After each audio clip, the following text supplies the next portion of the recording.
Hello, this is a training video for our organization feature, how to create an organization and manage the organization. Uh, so if you are staff of an organization and you would like to use the app as an organization, the first thing you should do is check that your organization is not already added to the app. We are adding organizations as a directory for people to find you.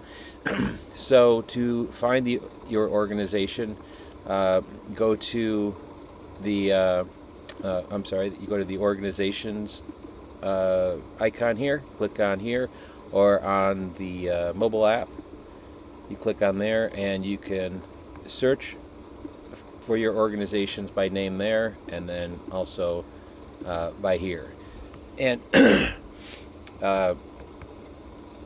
if your organization is here, then you can contact us to become the admin. So just go to our contact form under settings and information and contact us.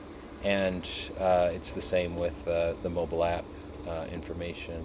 Contact us, and just send us an email and or a message through this contact form with your email address, and we'll verify you and make you an admin of your organization.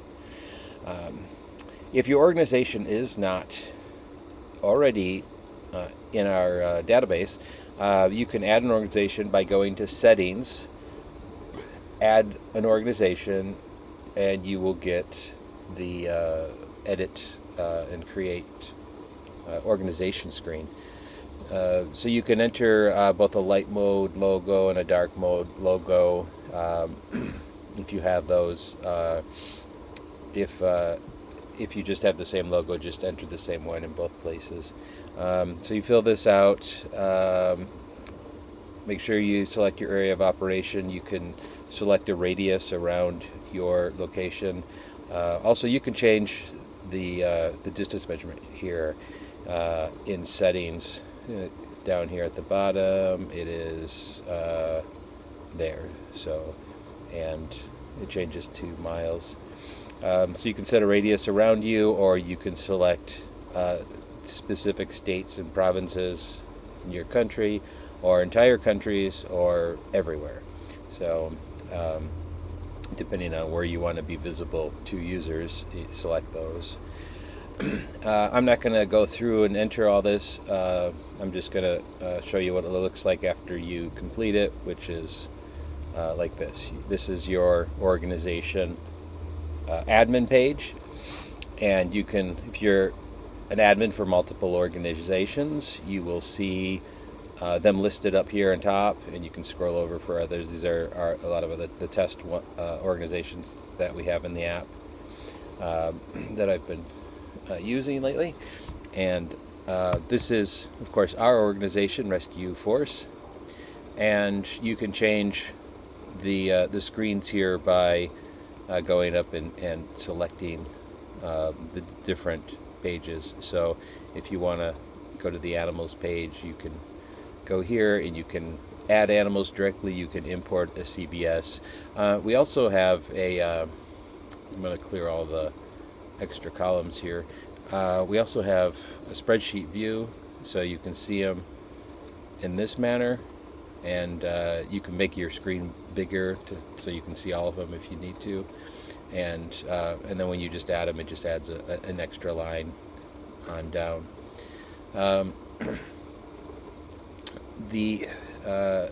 In this mode, if you want to add a column back, you just click Add a Column, and you can change the size of the columns. You can change the view of what you're looking at. So you've got the organization's profile, which is displayed here. You've got your staff, your volunteers. Send notifications is to send notifications to your staff and volunteers, and you have a lot of options. You can select all staff, all volunteers, You can select both of them. If you only want to send it to your admins, you can do individual staff, and you can add categories, and and those you can select those categories. So if you have drivers, you can have a drivers category and then select that, so you only send it to those drivers. So it's a way to easily send it to specific groups in your organization. I'm going to show you the staff and volunteers. So when somebody comes to your profile, it'll say, hey, do you want to be a volunteer of this organization? And when they select that, they will appear under all volunteers here.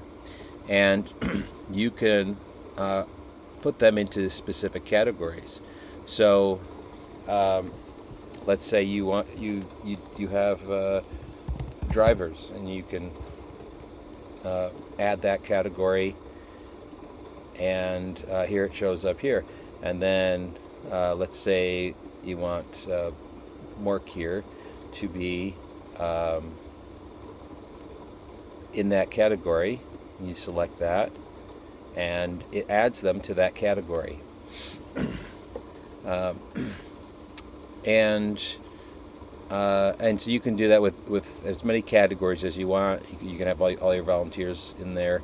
And then let's say you want to have somebody made a staff member.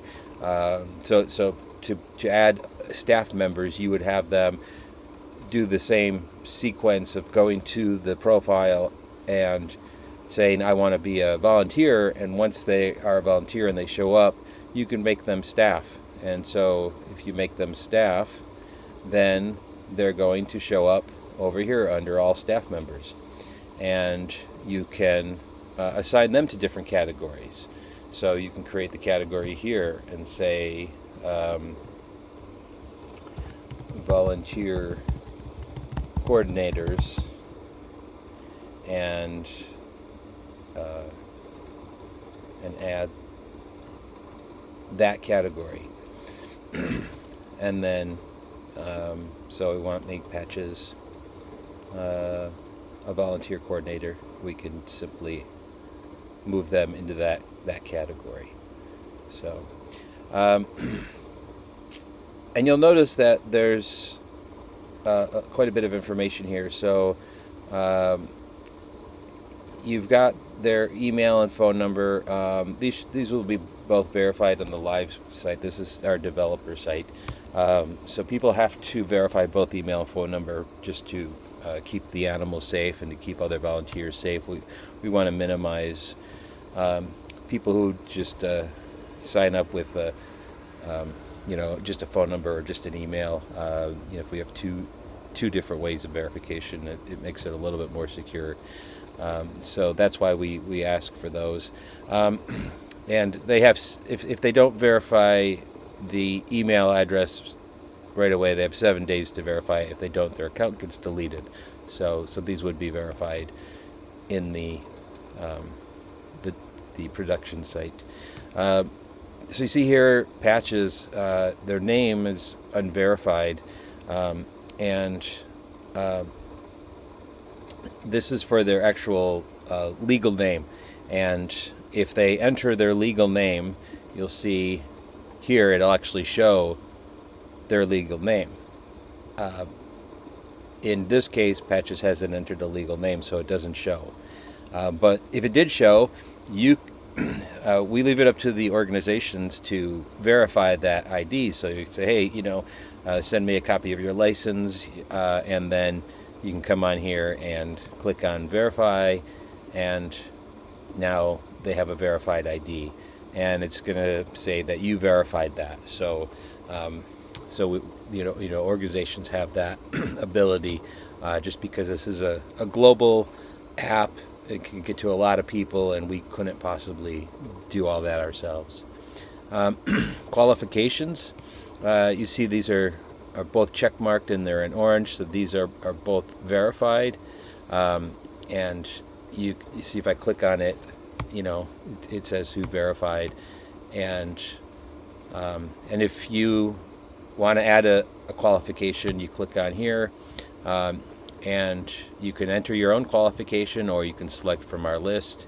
If there's something that you think we should have in the list of default, you can enter it here. But let's say they're first aid qualified and you verified that, you can click on that, and it'll add that to their. Jump down here. It'll add that, and you can also set an expiration date for that as well. So then it'll let them know and let you know that their qualification is expiring. So, and if you need to remove that qualification for some reason, you can also remove it. So you just click on that and it'll remove it. So the other options you have with staff are you can make them an admin, which give them this screen. They can see everything. Allow notifications, which means they have access to the notification feature, so they can send notifications to your staff and volunteers. And then rescue coordinator, so this gives this volunteer access to the rescue command screen for the organization, which will be displayed in the next video, how that works. But to access that, you go to the profile up on top, and here's the rescue command screen. So and I believe that's it for the organizations. If you have any questions, feel free to send us a message to our contact form, or email us at info@rescueforce.org, or comment on this video. But just to give you a sample of the rescue command screen, we click on this, and it will show all the alerts and volunteers for your organization in the area. And it's taking a little bit longer to load. There it goes. So these are the different alerts. These are all fake alerts. They're just for testing purposes. These are volunteers, and we'll show you more of this in the rescue command video coming up. Thank you.